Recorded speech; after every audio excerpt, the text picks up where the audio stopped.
Hi, I'm Dr. Karen Rain. I am the chair of the National Sex Ed Conference, and today I am interviewing Dr. Sara Nasserzadeh, who has been working in sexual health, she tells me, forever.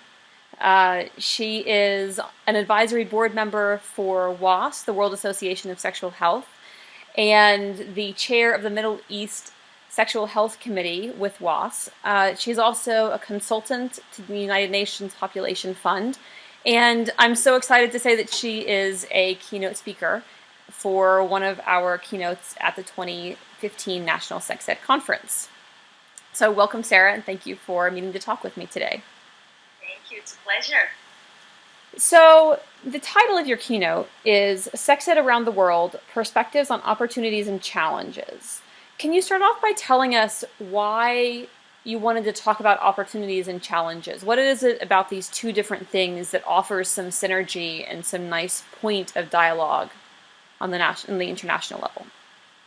Well, first and foremost, Karen, you know what stands out to me most when I work in different countries, with different contexts, sociocultural contexts, is we have a lot in common, more than we appreciate. And also, there are some nuances that, in English you have a saying that you say, the devil is in the detail. Is that what you say? Yeah.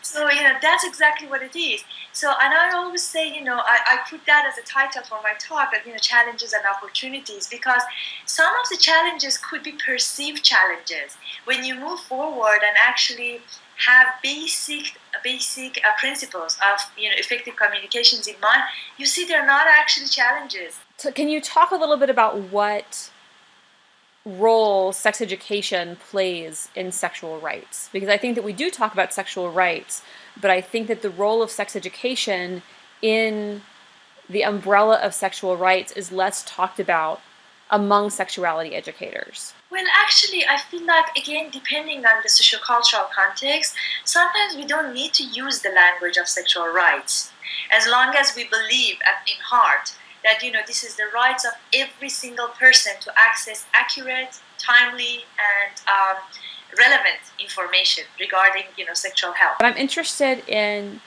your perspective on why you think that international professionals should come to the U.S. for this conference, and why it is that professionals from the U.S. should attend the international workshops and presentations that we have lined up for them. It's a new initiative. It's a new start, but already it reached out to such a large number of advocates, educators, even practitioners. That shows what a gap that it filled. And so that's one reason that I think it provides actually a very unique value to especially international colleagues to come and be a part of this community. As I heard, for the past couple of years, you had like more than 700 attendees. This is incredibly amazing. And all the conversations that are around, practicalities. This is not a theory conference. You're going to take something out of the sessions. And I love that. So for the colleagues who would like to learn about new perspectives, maybe some new frame of mind, that special tweak that I talked about, attending the international talks would be very helpful, just to see how other people think. And to be honest, sometimes we feel we are very different, but we are not. So maybe they're working with a community within the US that they feel that, we can't really get through them, how to work, around the opposing voices and forces, and then somewhere else in the world it's been done. Mm-hmm. So then, when the colleagues share, they could, actually pick and adopt. And as educators, we're good in doing that, right? Mm-hmm. So we do that. And then for international colleagues, I think this is a great community. You will benefit from being surrounded by really brilliant and bright-minded educators. And also don't forget that within the US is a whole world on its own. So I think there's a wealth of information to be shared with international colleagues as well, and lots of great tools for various communities that they could take away from this conference. You are doing your keynote with two of your colleagues. Could you talk with us a little bit about your co-presenters for your keynote? My co-presenters are dear colleagues. Eusebio has been the previous president, one of the past presidents of the World Association for Sexual Health. He's originally from Mexico. He's lovely, great sense of humor.